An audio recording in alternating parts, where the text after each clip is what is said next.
Good morning बच्चों, कैसे हो? देखिए बेटा, कल अपन अल्फा बीटा गामा कणों के बारे में पढ़ रहे थे, ठीक है। इसी को अब आगे अपन कंटिन्यू करें। तो अपन लास्ट में देखो अल्फा बीटा गामा कणों की प्रॉपर्टी देखी थी और अपन ने ये समझा था कि जब अल्फा उत्सर्जन होता है, अल्फा उत्सर्जन, तो बच्चों अल्फा उत्सर्जन में जेड का मान हम देखते हैं घट जाता है। जेड डिक्रीज बाय 4, तो जेड में जेड डिक्रीज बाय 2, तो जेड में कितनी होती है? 2 की कमी होती है। जेड डिक्रीज बाय 2 एंड ए में कितनी कमी होती है? ए डिक्रीज बाय 4, ए में 4 की कमी आती है अल्फा उत्सर्जन में, ठीक है। और जो अगर बीटा की बात करें, बीटा प्लस उत्सर्जन, तो बीटा प्लस का जो उत्सर्जन हुआ है उसमें जेड डिक्रीज बाय 1, जेड में 1 की कमी होती है। बीटा प्लस के उत्सर्जन में जेड में 1 की कमी होती है, ठीक है। और अगर बीटा माइनस की बात करें, तो बीटा माइनस उत्सर्जन है, तो उस केस में हम देखते हैं जेड इंक्रीज बाय 1 हो रहा होता है, ठीक है। तो ये अपन ने देखा था। और गामा उत्सर्जन में ना तो जेड पे कोई इफेक्ट पड़ता है, ना ही ए पे कोई इफेक्ट पड़ता है, ये चीज अपन ने देखी थी, ठीक है।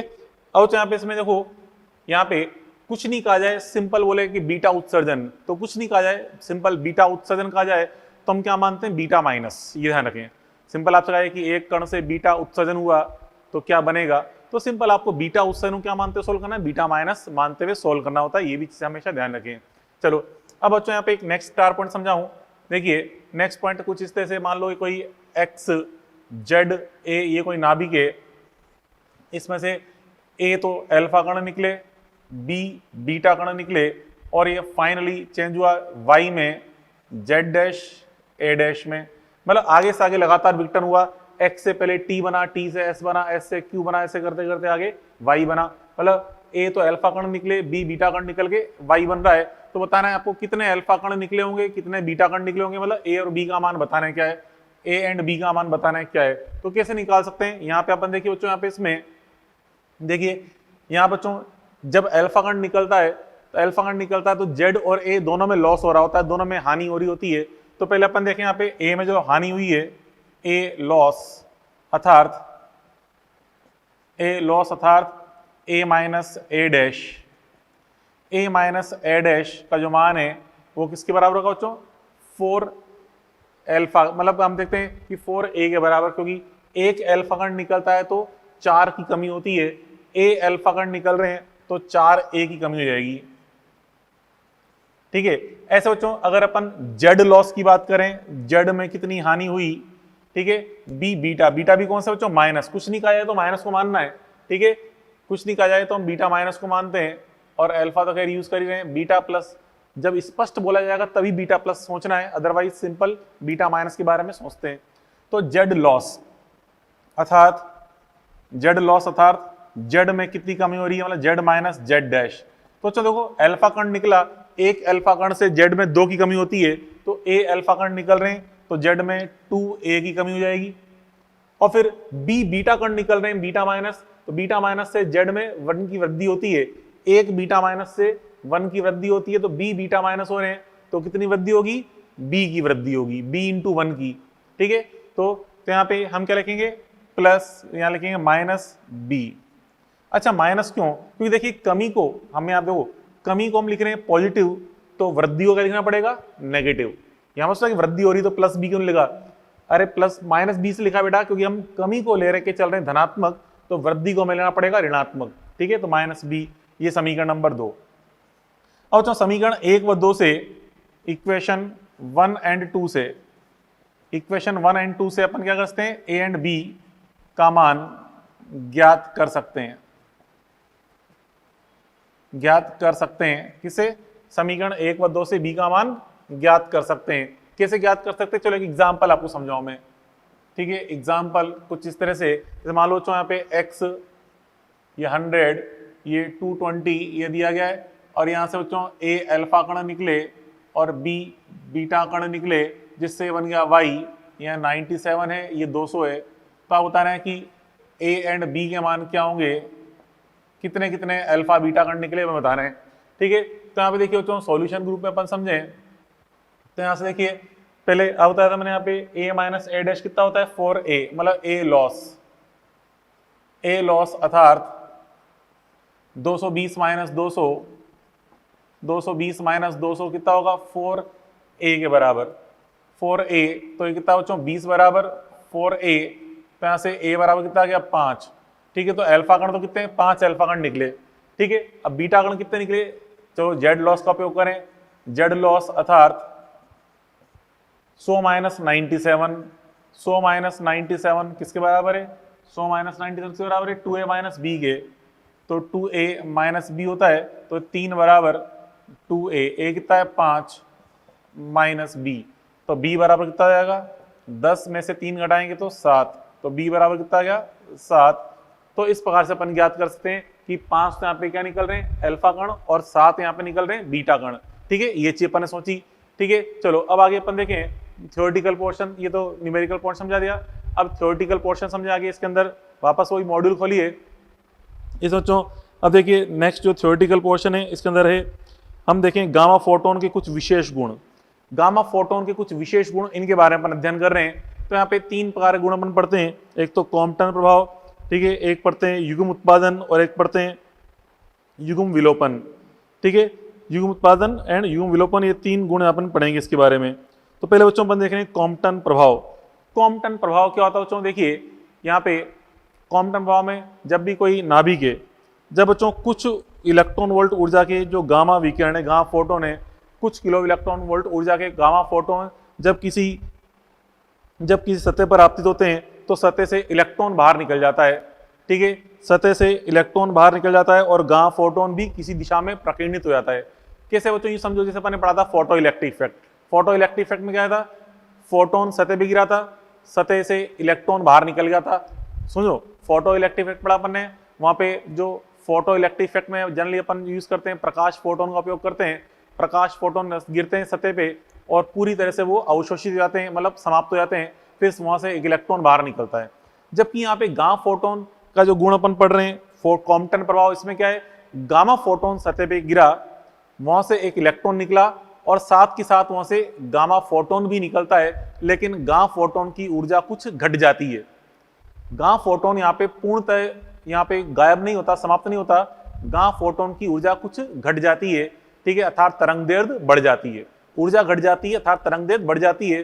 तो तरंग दैर्ध्य में जितनी वृद्धि हो गई है, उस वृद्धि को हम बोलते हैं यहाँ पे बच्चों कॉम्पटन विस्थापन बोलते हैं। ठीक है, कॉम्पटन विस्थापन कहते हैं।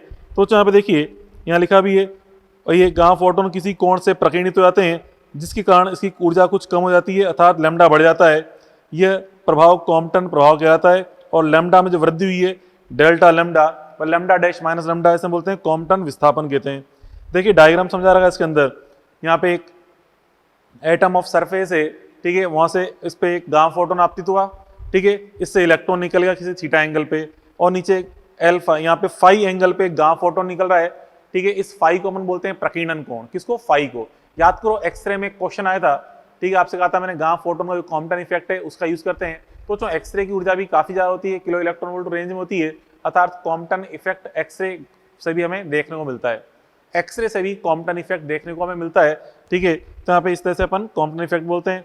तो डेल्टा लैम्डा क्या हो गया, लैम्डा डैश माइनस लैम्डा बराबर h upon m naught c 1 minus cos phi. ये डायरेक्ट आपको फॉर्मूला याद रखना है, इसलिए अपन ज्यादा उसको लिखने आप बोर्ड में नोट कर लेना, इसमें से ही समझ लो यहीं पे। ठीक है, यहाँ जो एम नॉट क्या है, इलेक्ट्रॉन का विराम द्रव्यमान, जो कि आपको पता है इलेक्ट्रॉन का विराम द्रव्यमान 9.1 × 10⁻31 kg होता है। ठीक है, अब देखिए फाई का मान अगर 180 डिग्री है, फाई का मान अगर 180 डिग्री पुट करेंगे इस फॉर्मूले में, आप जानते हो कॉस 180 का मान क्या होता है -1, तो कोष्टक के अंदर 1 + 1 2 हो जाएगा, अर्थात 2h अपॉन एम नॉट सी बनेगा, अर्थात डेल्टा लैम्डा क्या आएगा, मैक्सिमम। मतलब यहाँ पे इस डायग्राम में देखें, गामा फोटोन आया, टकरा कर इसने इलेक्ट्रॉन निकाल दिया, खुद बाहर आ गया आपस में विपरीत दिशा में, खुद विपरीत दिशा में लौट आया।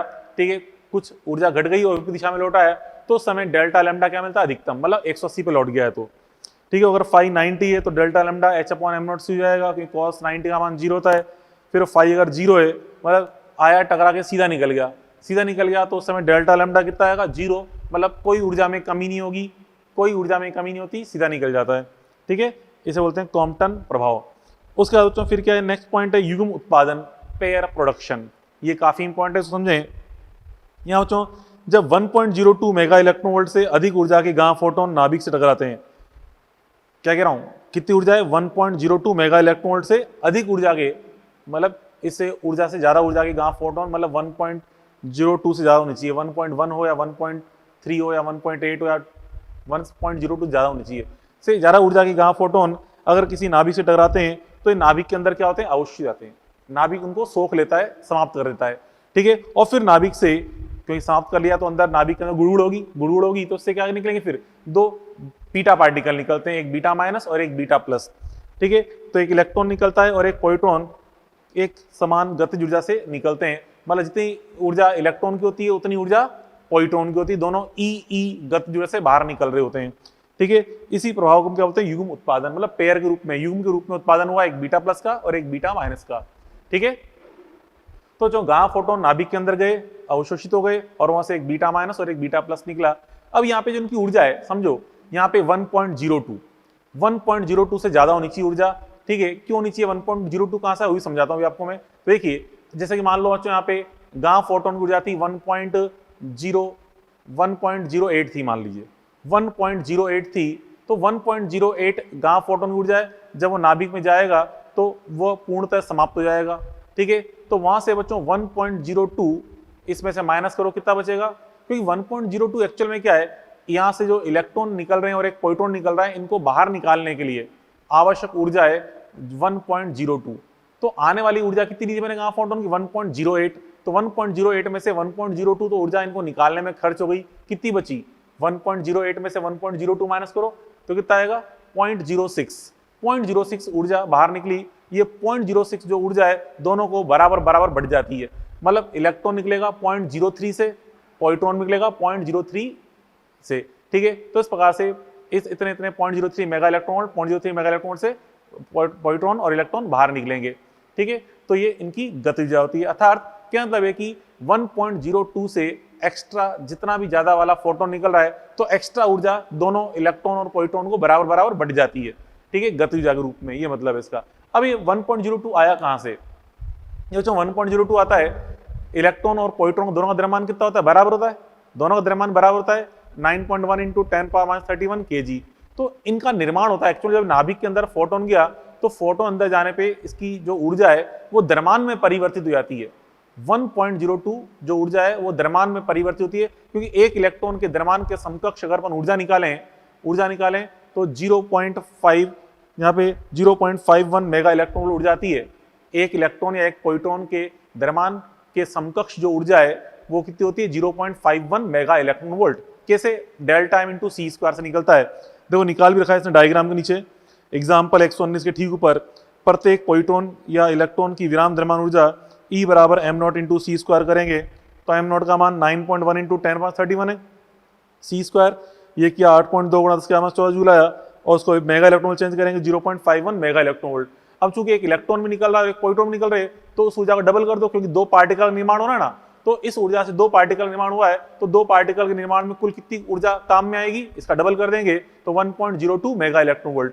तो जब आने वाला फोटोन है उसकी ऊर्जा 1.02 से ज्यादा होती है, तो उसमें जितनी ज्यादा है मतलब 1.02 तो किसमें खर्च हो गई, इन दोनों पार्टिकल के निर्माण में, बाकी जो ऊर्जा बची दोनों पार्टिकल को बराबर बराबर गति ऊर्जा के रूप में बढ़ जाती है। तो डायग्राम समझा रखा है, देखिए एच न्यू पहले समीकरण लिख रही है, एच न्यू गामा फोटोन है, फिर यहाँ से ये समाप्त होगी ऊर्जा, एक बीटा प्लस बना और एक बीटा माइनस, मतलब प्रोटॉन इलेक्ट्रॉन।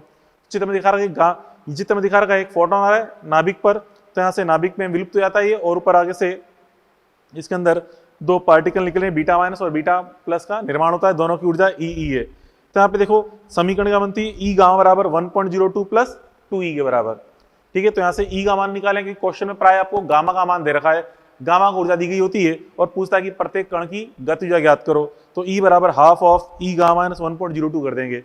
जैसे कि यहाँ पे एग्जाम्पल 119 में समझाया भी रखा है, यहाँ से निकाल लिया 119 में, तो प्रत्येक कण की ऊर्जा ये निकल जाएगी 0.3 मेगा इलेक्ट्रॉन वोल्ट, यहाँ पे सॉल्व करके निकाल लेंगे, ठीक है। ये तो हो गया बच्चों। उसके बाद फिर नेक्स्ट पढ़ते हैं युग्म विलोपन। युग्म विलोपन क्या होता है, पेयर एनाइलेशन, ये जस्ट उल्टा है, अभी अपने युग्म उत्पादन पढ़ा था उसका ठीक उल्टा होता है। युग्म उत्पादन में क्या होता है बच्चों, यहाँ पे फोटोन गामा फोटोन समाप्त हुआ था, उससे क्या बने थे बीटा प्लस और बीटा माइनस का निर्माण हुआ था। यहाँ बीटा प्लस और बीटा माइनस आपस में टकराते हैं, टकराकर विलुप्त हो जाते हैं, उससे गामा फोटोन का निर्माण होता है, मतलब जस्ट उल्टी प्रक्रिया है ये।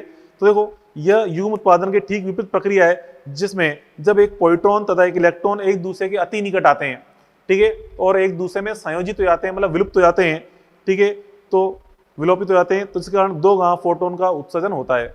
2 गामा फोटोन बनते हैं, एक नहीं बनता, 2 बनते हैं फोटोन समान ऊर्जा के, समान आवृत्ति के। तो यहाँ पे देखो समीकरण लिख रहे कि पॉइट्रॉन और इलेक्ट्रॉन मतलब बीटा प्लस और बीटा माइनस आपस में संयोजित हुए, इसमें 2 गामा फोटोन बन रहे होते हैं, HNU समान आवृत्ति वाले, ठीक है। तो इस प्रकार से इसे क्या बोलते हैं बच्चों, युग्म विलोपन बोलते हैं। तो यहाँ पर ये बच्चों मॉडर्न फिजिक्स टॉपिक कंप्लीट कर लिया, ठीक है, इसकी थ्योरी कंप्लीट हो गई यहाँ तक। अब बच्चों इसके अपन डाउट डिस्कस करते हैं, ठीक है। कौन कौन से क्वेश्चन डिस्कस करेंगे, तो देखिए, तो ये यहाँ पे स्टेज 1 के अपन ये क्वेश्चन डिस्कस करेंगे, ठीक है। इन क्वेश्चन देखते हैं अपन स्टेज 1 में। पहले क्वेश्चन नंबर देखेंगे 43। क्वेश्चन नंबर 43, क्वेश्चन नंबर 43, अब उसमें photocell is illuminated by a source placed at 1 meter distance, the same source is placed at distance 2 meter, then number of photo electrons emitted from cathode becomes। तो जो आपसे कह रहा है एक photo electric cell है, एक photo cell है बच्चों, उससे हमने सोर्स को 1 मीटर डिस्टेंस पे रखा हुआ है, ठीक है। यहाँ पे डिस्टेंस जो है, सोर्स जो डिस्टेंस है मतलब जहाँ से लाइट इमिट हो रही है, जहाँ से रेडिएशन इमिट हो रहा है, वो सोर्स है, स्रोत है, उसकी डिस्टेंस है कितनी है, पहले 1 मीटर है, ठीक है। डिस्टेंस यहाँ पे 1 मीटर आपकी 1 है, 1 मीटर, ठीक है, डिस्टेंस 1 मीटर है। फिर आपने डिस्टेंस कितनी कर दी, डबल कर दी, 2 मीटर कर दी, ठीक है। फिर बच्चों डिस्टेंस को आपने यहाँ पे कितना कर दिया है, डबल कर दिया है, डी डैश की कितनी कर दी, 2 मीटर। पहले 1 मीटर थी डिस्टेंस, अब कितनी कर दी, 2 मीटर कर दी आपने डिस्टेंस यहाँ पे। तो डिस्टेंस को डबल कर देंगे तो अपन जानते हो डिस्टेंस को डबल कर देने पे यहाँ पे इंटेंसिटी पे क्या इफेक्ट पड़ता है, इंटेंसिटी। अब तो देखो यहाँ पे आप जानते हो नंबर ऑफ इलेक्ट्रॉन, जो सरफेस से, सतह से जो इलेक्ट्रॉन बच्चों इमिट होंगे, जैसे यहाँ पे जितने फोटोन्स आ रहे हैं उसी अकॉर्डिंग नंबर ऑफ इलेक्ट्रॉन्स भी इमिट होते हैं, ठीक है। मींस जो नंबर ऑफ इमिटेड इलेक्ट्रॉन्स है, उत्सर्जित इलेक्ट्रॉन्स, ये किसके प्रोपोर्शनल बच्चों, नंबर ऑफ फोटॉन्स के डायरेक्टली प्रोपोर्शनल होंगे, ठीक है। एंड नंबर ऑफ फोटॉन्स ये किसके प्रोपोर्शनल था बच्चों, इंटेंसिटी के, तीव्रता के, ठीक है। अपने पढ़ा था बच्चों NPH is proportional to I, ठीक है। फोटोन मतलब जो तीव्रता होती है, प्रकाश की तीव्रता, इंटेंसिटी ऑफ लाइट, ये डायरेक्टली प्रोपोर्शनल टू क्या होती है, नंबर ऑफ फोटॉन्स, ठीक है। और जितने ज्यादा फोटॉन्स यहाँ पे इंसिडेंट होंगे उतने ज्यादा इलेक्ट्रॉन सरफेस से इमिट भी होते हैं। तो NE proportional to NH proportional to I and it is proportional to क्या जाएगा, 1/d², ठीक है, 1 डिस्टेंस स्क्वायर, ठीक है। अब बच्चों यहाँ पे कुछ नहीं बताया कि सोर्स किस टाइप का है, एक बिंदुवत स्रोत है मतलब पॉइंट सोर्स है या कोई लाइन सोर्स है, कुछ नहीं बताया। तो अपन क्या मानना है, इसको पॉइंट सोर्स मानना है, मतलब एक तरह से स्फेरिकल सोर्स, गोलीय सोर्स मानते हुए अपन को सोचना है। मींस I प्रोपोर्शनल टू क्या लगाएंगे, d², ठीक है। तो यहाँ से हम देखें डिस्टेंस को आपने डबल कर दिया है तो नंबर ऑफ इलेक्ट्रॉन्स कितने जाएंगे यहाँ पे, 1/4 टाइम्स जाएंगे, ठीक है। तो क्या जाएगा यहाँ पे, इसमें सेकंड आंसर आ जाएगा 1/4, क्लियर। तो 43 के बाद अपन देखें बच्चों, 43 के बाद 46, question number 46, light of certain wavelength and intensity eject photoelectrons from metal plate, then this beam is replaced by other beam of smaller wavelength and smaller intensity as result। अब बच्चों देखो यहाँ पे आपसे कह रहा है कि जो अपन यहाँ पे बीम यूज कर रहे हैं, मतलब जो पुंज यूज कर रहे हैं, इलेक्ट्रॉन पुंज, ठीक है, मतलब जो लाइट बीम अपन यूज कर रहे हैं, ठीक है, प्रकाश पुंज जो अपन काम में ले रहे हैं, जो लाइट बीम है उसकी वेवलेंथ को आपने यहाँ पे डिक्रीज कर दिया है, तरंग दैर्ध्य आपने कम कर दी है और उसकी इंटेंसिटी भी कम कर दी है, वेवलेंथ एंड इंटेंसिटी दोनों को आपने डिक्रीज कर दिया है। तो चलो देखो यहाँ पे क्वेश्चन नंबर जो अपन 46 सॉल्व करें, समझो, ठीक है। लैम्डा को अगर आपने डिक्रीज किया है, लैम्डा अपन डिक्रीज कर रहे हैं, वेवलेंथ को डिक्रीज कर रहे हैं, ठीक है। तो वेवलेंथ डिक्रीज करने पे जो फोटोन की एनर्जी है ये क्या हो जाएगी बच्चों, इंक्रीज, फोटोन एनर्जी इंक्रीज होगी। और जो फोटोन एनर्जी इंक्रीज होगी तो जो उत्सर्जित इलेक्ट्रॉन है उनकी काइनेटिक एनर्जी भी क्या हो जाएगी, इंक्रीज, इमिटेड इलेक्ट्रॉन्स की काइनेटिक एनर्जी भी इंक्रीज हो जाएगी। क्योंकि अपन जानते हैं ना आइंस्टीन का जो अपन ने फोटो इलेक्ट्रिक इक्वेशन देखा था, उसमें क्या था, काइनेटिक एनर्जी ऑफ इलेक्ट्रॉन किसके बराबर होती है, मींस इलेक्ट्रॉन की जो गति ऊर्जा है, काइनेटिक एनर्जी किसके इक्वल होती है बच्चों, किसके इक्वल होती है, टोटल एनर्जी ऑफ फोटोन, मतलब ऐसे क्या माइनस करना पड़ता है, वर्क फंक्शन। तो टोटल एनर्जी ऑफ फोटोन अगर लार्ज है तो काइनेटिक एनर्जी ऑफ इलेक्ट्रॉन भी लार्ज होगी, ठीक है। तो काइनेटिक एनर्जी ऑफ इलेक्ट्रॉन क्या हो जाएगी, इंक्रीज। और फिर यहाँ पे इंटेंसिटी को आपने डिक्रीज किया है, तीव्रता को अपन डिक्रीज कर रहे हैं, इंटेंसिटी को डिक्रीज करने पे अपन जानते हैं नंबर ऑफ फोटॉन्स भी क्या होते हैं, डिक्रीज। यहाँ लिखा था ना अपने, number of photons proportional to I होता है। तो इंटेंसिटी अगर आपने डिक्रीज कर दिया है तो नंबर ऑफ फोटॉन्स भी क्या हो जाएंगे, डिक्रीज। और फिर नंबर ऑफ फोटॉन्स की अगर डिक्रीज हो गई है तो जो नंबर ऑफ इमिटेड इलेक्ट्रॉन्स ये भी कम हो जाएंगे। कैथोड से जो इलेक्ट्रॉन्स इमिट हो रहे हैं, जैसे अपन ने जो एक्सपेरिमेंट देखा था, जो हॉलबर्ग वाला एक्सपेरिमेंट, वहां पे हमने कहा था इलेक्ट्रॉन्स, कैथोड से इलेक्ट्रॉन इमिट होते हैं और वही एनोड पे पहुंचते हैं जिससे करंट फ्लो होती है सर्किट के अंदर। ठीक है, अब यहाँ पे नंबर ऑफ इलेक्ट्रॉन्स डिक्रीज हो गए, तो नंबर ऑफ इलेक्ट्रॉन्स डिक्रीज हो गए तो करंट की वैल्यू भी क्या हो जाएगी, डिक्रीज, करंट डिक्रीज। तो क्या जाएगा यहाँ पे आंसर, यह जाएगा यहाँ पे इसमें फोर्थ आंसर आ जाएगा kinetic energy of electron increase, ठीक है, but photo electric current decrease. ठीक है, तो यहाँ पे काइनेटिक इंक्रीज और करंट डिक्रीज, या इसका आंसर आ जाएगा। 46 के बाद देखो बच्चों question number 50। Question number 50, when blue light is made incident on a metallic surface, then electron are emitted by it, but electron are not emitted by green light, by which of following radiation photoelectric emission will be possible। तो बच्चों देखो, आप एक चीज जानते हैं, ये जो लाइट के बारे में पढ़ते हैं ना, विबग्योर का देखते हैं अपन, ये इसकी वेवलेंथ सीक्वेंस को शो करता है। मतलब यहाँ पे ये वी का मतलब वॉयलेट, ठीक है, Indigo, blue, green, yellow, orange, red, ये कलर्स होते हैं। ठीक है, यहाँ बच्चों इसमें जो वॉयलेट है इसकी वेवलेंथ सबसे, देखो यहाँ पे हमें क्वेश्चन में वेवलेंथ किसके लिए बच्चों, यहाँ पे फोटो इलेक्ट्रिक इफेक्ट हो रहा है ग्रीन लाइट के लिए, नहीं ब्लू लाइट से, फर्स्ट टाइम ब्लू लाइट, मतलब इस ब्लू लाइट से यहाँ पे हम देख रहे हैं ये ब्लू लाइट है, इससे photo electric effect just emit हो रहा है। मींस ये आपको क्या गिवन है, लैम्डा नॉट। ब्लू लाइट के लिए जो वेवलेंथ है वो लैम्डा नॉट गिवन है, मतलब थ्रीशोल्ड वेवलेंथ गिवन है, मतलब दहली तरंगदैर्घ्य गिवन है आपको, ये दहली तरंगदैर्घ्य कह लो या थ्रीशोल्ड वेवलेंथ गिवन है लैम्डा नॉट। अब तो देखो, अब यहाँ से हम देखें, आप जानते हो फोटो इलेक्ट्रिक इफेक्ट कब होता है, जब लैम्डा की वैल्यू लैम्डा नॉट से कम होनी चाहिए, लेस होनी चाहिए।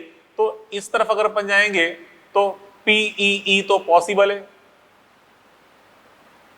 ठीक है, और इस तरफ अगर अपन जाएंगे मतलब इन कलर्स के लिए तो पीई नॉट पॉसिबल, क्योंकि आप जानते हो क्योंकि यहाँ पे वेवलेंथ ग्रेटर होती है, रेड कलर की वेवलेंथ मैक्सिमम होती है, वॉयलेट कलर की वेवलेंथ मिनिमम। तो हम जानते हैं फोटो इलेक्ट्रिक इफेक्ट के लिए जो वेवलेंथ होती है, वेवलेंथ ऑफ लाइट, वो क्या होनी चाहिए, लैम्डा नॉट से कम होनी चाहिए। ठीक है, प्रकाश की तरंगदैर्घ्य जो वेवलेंथ है वो लैम्डा नॉट से लेस होनी चाहिए। मींस ये कलर जो है ये तो फोटो इलेक्ट्रिक इफेक्ट शो करेंगे, ये वाले कलर शो नहीं करेंगे। ठीक है, तो ये पूछ रहा है आपसे किन से फोटो इलेक्ट्रिक इफेक्ट हो पाएगा, तो आंसर है वॉयलेट एंड इंडिगो। तो इंडिगो तो कोई ऑप्शन में नहीं, ठीक है, मतलब यहाँ पे क्या जाएगा यहाँ पे वी, मतलब वॉयलेट कलर, ये आ जाएगा थर्ड आंसर, बैगनी रंग। ठीक है, उसके बाद फिर आगे 55, क्वेश्चन नंबर 55 अपन देखें। Question number 55, question number 55, for the structure analysis of crystal x-ray are used because. और देखो यहाँ पे क्रिस्टल स्ट्रक्चर स्टडी में, मतलब जो क्रिस्टल संरचना है उसकी स्टडी के अंदर हम एक्सरे का यूज करते हैं। क्यों यूज करते हैं, ये चीज पढ़ते हैं अपन बच्चों डिफ्रैक्शन वाले टॉपिक के अंदर, डिफ्रैक्शन वेव ऑप्टिक्स में। तो जो डिफ्रैक्शन टॉपिक अपन पढ़ेंगे बाद में आएगा, डिफ्रैक्शन टॉपिक वेव ऑप्टिक्स में, तो उसमें हम देखेंगे कि जो डिफ्रैक्शन, अगर आपको एक अच्छा डिफ्रैक्शन चाहिए, बेस्ट डिफ्रैक्शन चाहिए, तो उसके लिए यहाँ पे जो तरंगदैर्घ्य वेवलेंथ है वो जो अपन यहाँ पे एक तरह से जहाँ से डिफ्रैक्शन करा रहे हैं, जिस होल से या जिस एपरेचर से या जिस छिद्र से, उसकी साइज जो है लैम्डा के ऑर्डर में होनी चाहिए, लैम्डा के क्रम में होनी चाहिए। मतलब हम कह सकते हैं बच्चों देखो, फॉर बेस्ट डिफ्रैक्शन बोलते हैं बच्चों, विवर्तन बोलते हैं, विवर्तन। फॉर बेस्ट डिफ्रैक्शन, एक अच्छे विवर्तन के लिए यहाँ पे जो वेवलेंथ है, ठीक है, एक अच्छे विवर्तन के बच्चों वेवलेंथ की value lambda should be in equal to, lambda का मान जो है नियरली इक्वल टू का होना चाहिए बच्चों यहाँ पे साइज ऑफ होल, या कहते हैं साइज ऑफ ऑब्जेक्ट की इक्वल होना चाहिए, साइज ऑफ होल और ऑब्जेक्ट। ठीक, कोई भी ऑब्जेक्ट है उसकी साइज, ऑब्जेक्ट या कोई होल है जहां से डिफ्रैक्शन हो रहा है, जहां से विवर्तन हो रहा है, उसके नियरली इक्वल होना चाहिए। तो बच्चों देखो, अब यहाँ पे क्रिस्टल स्ट्रक्चर के अपन स्टडी कर रहे हैं, तो हम उस पे क्रिस्टल पे जब एक्सरे फॉल करेंगे तो क्रिस्टल के जो एटम्स होते हैं, एटम्स की साइज या उसके बीच में जो इंटर एटॉमिक स्पेस होती है एटम्स के बीच में, ठीक है, वो साइज किस ऑर्डर में होती है बच्चों, उसकी साइज की लगभग कितनी होती है, एंगस्ट्रॉम में, ये पढ़ते हैं अपन, एंगस्ट्रॉम ऑर्डर में होती है। तो एक्सरे की वेवलेंथ भी क्या होनी चाहिए, एंगस्ट्रॉम ऑर्डर में होनी चाहिए। ठीक है, तो यहाँ पे lambda nearly size of hole होनी चाहिए। तो इसलिए क्या होता है यहाँ पे एक्सरे है wavelength of order of interatomic space, ये आ जाएगा इसका रिजल्ट। ठीक है, फर्स्ट आंसर आ जाएगा इसका। 55 के बाद अपन देखें question number 60। Question number 60, outside the nucleus, outside a nucleus neutron is unstable. Neutron जो बच्चों पार्टिकल है, न्यूट्रॉन पार्टिकल अनस्टेबल होता है, ठीक है, मतलब रेडियो एक्टिविटी शो करता है, एक तरह से मान लो अनस्टेबल है। ये अपने आप ही जब आप इसको न्यूक्लियस के बाहर रखोगे तो अपने आप बच्चों प्रोटॉन में कन्वर्ट हो जाएगा थोड़ी देर बाद, ठीक है। और इसकी जो हाफ लाइफ होती है ये होती है बच्चों 12 मिनट, ठीक है। तो यहाँ पे न्यूक्लियस, यहाँ पर जो यहाँ पे न्यूट्रॉन है, न्यूट्रॉन इज अनस्टेबल, अनस्टेबल, ठीक है, outside the nucleus, outside the nucleus means nucleus के बाहर ये अनस्टेबल पार्टिकल होता है, ठीक है। और जो इसकी जो टाइम पीरियड है, इसकी हाफ लाइफ जो है, हाफ लाइफ मतलब इसका जो अर्ध आयु काल है, इसकी हाफ लाइफ क्या होती है, टी इक्वल टू, ये होती है बच्चों हमें याद रखना है 12 मिनट होती है, ठीक है। न्यूक्लियस के बाहर इसकी जो हाफ लाइफ है वो कितनी, ओनली 12 मिनट के बराबर होती है, ठीक है। और उसके बाद फिर क्वेश्चन नंबर 63, क्वेश्चन नंबर 63 क्या है देखिए, question number 63, energy of 1 gram uranium is equal to. तो जो यहाँ पे देखिए अपन जानते हैं किसी मास की जो एनर्जी है किसके इक्वलेंट होती है, किसी मास की एनर्जी, तो अपन E equal to m c square से अपन चेक कर सकते हैं, E equal to m c square, तो E equal to m into C square से पता चल जाएगा किसी मास में टोटल कितनी एनर्जी प्रेजेंट हो सकती है, कंप्लीट एनर्जी। तो यहाँ पे बच्चों पार्टिकल कोई सा भी, यूरेनियम हो, चाहे नेपच्यूनियम हो, चाहे थोरियम हो, चाहे हाइड्रोजन हो, कोई सा भी पार्टिकल है, तो उसको कंप्लीट अगर हम एनर्जी में कन्वर्ट करेंगे, कंप्लीट अमाउंट को एनर्जी में कन्वर्ट करेंगे, तो कितनी एनर्जी ऑप्टेन हो सकती है, E equal to m c square. तो M हमें कितना देगा यहाँ पे 1 ग्राम, तो इसको 10 पावर -3 किलोग्राम हो जाएगा। C तो कितना होता है 3 × 10 पावर 8, ये रख देंगे तो इससे आ जाएगा आंसर, ठीक है 63। उसके बाद फिर question number 70, question number 70, from the following equation pick out the possible nuclear fusion reaction, ठीक है, कौन सी पॉसिबल न्यूक्लियर फ्यूजन रिएक्शन है ये हमें चेक करनी है।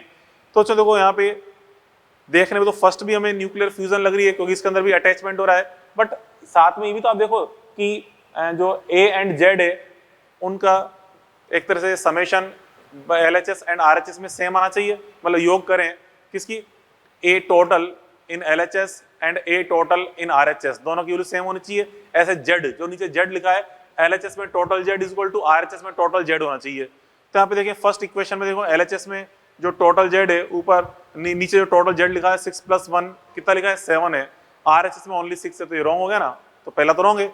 सेकंड में देखिए नीचे 6 + 1 7 होता है और राइट साइड में 7 है, और ऊपर 12 + 1 13, राइट साइड के अंदर भी 13 है, ठीक है। और यहाँ पे हम देख रहे हैं 2 एलिमेंट्स अटैच होकर एक न्यू एलिमेंट बना रहे हैं, तो यस न्यूक्लियर फ्यूजन को शो कर रहा है, सेकंड करेक्ट है, ठीक है। थर्ड के अंदर अपन देखें बच्चों ऊपर जो A है वो सेटिस्फाई नहीं हो रहा, ऊपर 14 + 1 15 होता है LHS में, बट RHS में 17 लिखा हुआ है, इसे रॉन्ग है। और फोर्थ जो इक्वेशन है वो तो किसको शो कर रही है, फिशन को, मतलब विखंडन को शो कर रही है, ठीक है। तो सेकंड वाली इक्वेशन संलयन को शो कर रही है और फोर्थ वाली विखंडन मतलब फिशन को शो कर रही है, फोर्थ वाली इक्वेशन, तो इसका आंसर क्या आएगा सेकंड। उसके बाद बच्चों फिर आगे क्वेश्चन नंबर 70 हो गया।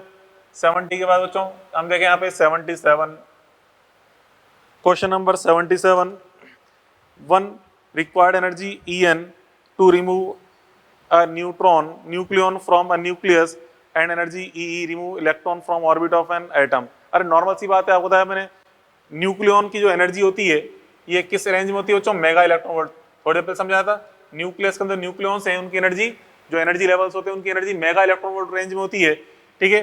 एंड बच्चों जो इलेक्ट्रॉन्स हैं, एटॉमिक इलेक्ट्रॉन्स, उनकी एनर्जी क्या होती है, few electron volt two kilo electron volt, इस रेंज में होती है। तो यहाँ से हम देख रहे हैं कौन सी एनर्जी ग्रेटर है, En is greater than E, तो थर्ड आंसर आ जाएगा En is greater than E, ठीक है 77। उसके बाद बच्चों देखिए question number 81, question number 81, MP mass of a proton, Mn mass of neutron, M1 mass of 20 and 10 any nucleus and M2 mass of 40 20 calcium nucleus, then yes ये काफी अच्छा question है। ये स्टेज 1 का है ही नहीं क्वेश्चन, ये एक तरह से स्टेज 3 का क्वेश्चन मान सकते हो। यहाँ काफी अच्छा क्वेश्चन है, देखो दिमाग लगाओ यहाँ बच्चों। अब यहाँ पे देखो इसके अंदर एक तो अगर अपन बाइंडिंग एनर्जी पर न्यूक्लियन की बात करें, ध्यान देना काफी अच्छा क्वेश्चन है, बाइंडिंग एनर्जी पर न्यूक्लियन, ठीक है, प्रति न्यूक्लियन जो बंधन ऊर्जा होती है जिसे हम B बार बोलते हैं, binding energy per nucleon B बार की जो वैल्यू होती है, ठीक है, तो ये बच्चों जो हैवी न्यूक्लियस है, जैसे यहाँ पे कैल्शियम एंड नियोन की बात करें, मैक्सिमम किसके लिए होती है बच्चों? आयरन के लिए। ठीक है, आयरन के लिए मैक्सिमम होती है, जिसका ए अपन जानते हैं 56 होता है आयरन का। आयरन का ए 56 होता है, उसके लिए मैक्सिमम होती है। तो बच्चों अगर अपन देखें तो 0 से लेकर अपन मतलब ए का मान स्टार्टिंग से 56 तक पहुंचेंगे तो वैल्यू क्या हो रही होती है? बी बार की इंक्रीज हो रही होती है। ठीक है, तो यहाँ से एक तो कैल्शियम है और एक नियोन। कैल्शियम के लिए ए 40 है, नियोन के लिए 20 है। तो किसके लिए binding energy per nucleon greater होगी बच्चों? कैल्शियम के लिए। ठीक है, तो हम जानते हैं 56 तक आने आते आते तो बी बार क्या होता है? इंक्रीज हो रहा होता है। तो इंक्रीज हो रहा होता है तो कैल्शियम के लिए तो बी बार क्या होगा? ज्यादा होगा। Means B bar calcium is greater than B bar, और दूसरा कौन सा है? नियोन है। ठीक है, ये अपन देखा। अब जो इनमें ये वैल्यू ग्रेटर है, इसलिए मास डिफेक्ट भी क्या होगा? Mass defect delta M calcium is greater than delta M neon. Mass defect की वैल्यू भी इसमें ग्रेटर आएगी। ठीक है, binding energy per nucleon greater है तो मास डिफेक्ट भी ग्रेटर ही आएगा। ठीक है, अब बच्चों यहाँ पे मास डिफेक्ट अपन फाइंड करें। इसमें मास डिफेक्ट कैसे फाइंड करते हैं? मास ऑफ न्यूक्लियन, मतलब जो टोटल मास ऑफ न्यूक्लियंस हैं, मतलब जो यहाँ पे न्यूक्लियंस का जो टोटल मास है उसमें से किसको माइनस कर देते हैं? न्यूक्लियस के मास को। ठीक है, न्यूक्लियस के मास को माइनस कर देते हैं तो क्या बन जाता है? मास डिफेक्ट, मतलब द्रव्यमान क्षति प्राप्त हो जाती है। तो ये द्रव्यमान क्षति मतलब मास डिफेक्ट है। कितना का मास डिफेक्ट? इसको अपन लिखते हैं, कैल्शियम के अंदर वैल्यू गिवन है आपको यहाँ बच्चों 20 40 लिखा, मतलब 20 तो उसमें न्यूट्रॉन्स हैं, 20 प्रोटॉन्स हैं कैल्शियम में। तो यहाँ पे 20 प्रोटॉन्स 20 न्यूट्रॉन्स है तो 20 times of Mn plus Mp, क्योंकि 20 न्यूट्रॉन्स है 20 प्रोटॉन्स है, minus of mass of calcium. Mass of calcium को उसने क्या बोला है? M1 बोला है। ठीक है, M1 क्लियर, ये बोला है। ठीक है, नहीं M2 है ये। Calcium mass of neutron, M1 is mass of neon nucleus, M2 is mass of calcium. तो ये M2 है, ये वाली M2 की है, ये M2 है। अभी इट इज ग्रेटर देन, और जो नियोन के लिए अपन देखें इसमें कितने हैं? 10 प्रोटॉन 10 न्यूट्रॉन्स हैं, तो उसको लिखेंगे 10 Mn प्लस Mp, और ये माइनस क्या हो जाएगा? M1, ये वैल्यू माइनस M1 हो जाएगी। ठीक है, ये इसका मास डिफेक्ट हो गया, ये इसका मास डिफेक्ट हो गया। क्लियर। अब बच्चों यहाँ पे इसके अंदर अपन देखें इसकी वैल्यू, यहाँ पे ये 10 Mn Mp को इधर लाके माइनस करेंगे तो यहाँ कितना बचेगा? 20 में से 10 माइनस वो 10 बचेगा, 10 Mn प्लस Mp। ठीक है, ग्रेटर देन इक्वल टू, इसको उठा के उधर ले आए, उधर ले आएंगे तो क्या जाएगा बच्चों? यहाँ पे ये M2 माइनस M1 हो जाएगा, ये उधर जाके प्लस बन जाएगा। क्या हो गया? ये M2 माइनस M1। ठीक है, 10 Mn plus Mp is greater than equal to M2 minus M1, ये आ गया रिजल्ट। अब यहाँ पे इसमें देखो इस जगह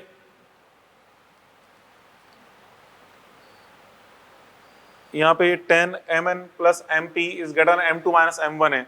ठीक है, अब यहाँ पे इसमें देखो ये जो इसको उठा के मैं इधर ले आऊं, इसको उठा के इधर ले आएंगे तो यूं हो जाएगा। देखो M2 इज लेस देन, इसको उठा के इधर ले आ रहा हूं, ये M2 आ गया। M2 इज लेस देन क्या बच्चों? 10 Mn plus Mp plus M1 है कि नहीं है? ठीक है, क्या किया मैंने? इस M1 को उठा के इधर ले गया, means M1 plus this value, M1 plus this value is greater then M2, क्या कहते हैं? M2 is less than this total value, M2 is less than this total value. अब यहाँ पे देखो इसमें ये जो 10 Mn प्लस Mp है, 10 Mn प्लस Mp की जो नियरली वैल्यू है वो किसके इक्वल होती है? नियरली M1, या कहते हैं ये वैल्यू जो है M1 से ग्रेटर होती है। तो उसको चलो नियरली M1 भी मान लें अपन, ये नियरली M1 पुट कर दूं मैं, नियरली M1। ठीक है, और ये प्लस M1 तो ही सही, इसको अपन नियरली M1 रख दिया तो M2 इज लेस देन क्या बच्चों? Twice of M1। ठीक है, M2 is less than twice of M1, यह जाएगा थर्ड आंसर जाएगा 81 का। उसके बाद फिर देखिए बच्चों 82, क्वेश्चन नंबर 82 देखिए आपसे कह रहे हैं pi naught at rest decay 2 gamma rays. ठीक है, then which of the following can happen. तो चलो देखो यहाँ पे आपसे कह रहा है कि कोई पाई पार्टिकल है, ठीक है, कोई पाई नॉट पार्टिकल है, वो 2 गामा फोटॉन्स की फॉर्म में डीके हो रहा है। ठीक है, तो अपन जानते हैं मतलब विकटित हो रहा है, 2 गामा फोटॉन्स यहाँ पे आपको मिल रहे हैं, 2 नए गामा पार्टिकल्स आपको मिल रहे हैं। ठीक है। तो जब भी कोई यहाँ पे एक तरह से इस तरह इवेंट होती है, बाहर से कोई फोर्स नहीं लगा होता, अपने आप ही अंदर से कोई इवेंट हुई, तो उस केस में यहाँ पे हमेशा क्या होता है, मोमेंटम कंजर्वेशन, क्योंकि ओनली इंटरनल फोर्सेस लग रहे होते हैं, उसकी वजह से यहाँ पे इमिशन हुआ है। ठीक है, तो इमिशन केस में यहाँ पे टोटल मोमेंटम कंजर्वेशन अपन लगाएंगे, संवेग संरक्षण।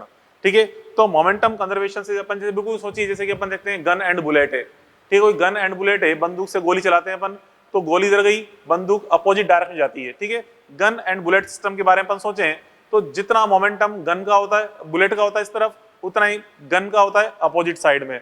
तो दोनों एक दूसरे के अपोजिट डायरेक्शन में जाते हैं और दोनों का मोमेंटम मतलब संवेग का परिमाण सेम होता है, इक्वल मोमेंटम से दोनों अपोजिट डायरेक्शन में जा रहे होते हैं।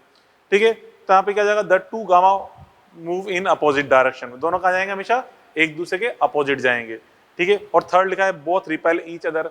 अरे कहाँ से रिपेल करेंगे, गामा फोटोन तो क्या होते हैं, न्यूट्रल, उस पर तो कोई चार्ज होता नहीं ना, फोटोन्स पे कभी कोई चार्ज होता है क्या, इसलिए रिपेल नहीं होंगे, प्रतिकर्षित नहीं होंगे। ठीक है, केवल यहाँ पे इंटरनल एनर्जी की वजह से दोनों एक दूसरे के अपोजिट मूव करेंगे अकॉर्डिंग टू मोमेंटम कंजर्वेशन, संवेग संरक्षण के अनुसार। ठीक है, 82 के बाद फिर अपन देखें यहाँ पे इसके अंदर 88। ठीक है, तो यहाँ पे क्या जाएगा रिजल्ट, 82 का आंसर बोल सकते हैं, बिकॉज ऑफ मोमेंटम कंजर्वेशन। ठीक है, because of momentum conservation, momentum conservation संवेग संरक्षण की वजह से। ठीक है, मोमेंटम कंजर्वेशन से दोनों अपोजिट साइड में जाएंगे, मतलब एक गामा फोटोन इधर जाएगा, एक गामा फोटोन इधर जाएगा, इस तरह से। ठीक है, अपोजिट डायरेक्शन मूव करेंगे, दोनों का मोमेंटम क्या होगा, सेम। फिर 88, क्वेश्चन नंबर 88। तो चलो क्वेश्चन 88 से पहले 85 भी देख लें, क्वेश्चन 85 भी देखते हैं, 85। ठीक है, 85 ये भी देख लेते हैं, 85 और 88 भी कर लेंगे, 88। तो पहले 85 देखो, question number 85, a sample contains 16 gram of radioactive material, half life is 2 days, after 32 days amount of radioactive nuclei left in the sample is। तो चलो देखो यहाँ पे m के लिए अपन जानते हैं, जो यहाँ पे एक्टिव मास और सक्रिय द्रव्यमान जो होता है, एक्टिव मास की इक्वेशन होती है, सक्रिय mass m is equal to क्या होता है, m is equal to m0 upon 2 power t upon t का यूज करते हैं।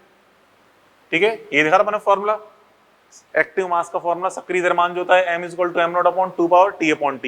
एक्टिव मास का फॉर्मूला बिल्कुल वही n की तरह, जो n का फॉर्मूला होता है वैसा ही फॉर्मूला a का भी होता है, वैसा ही फॉर्मूला m का भी होता है।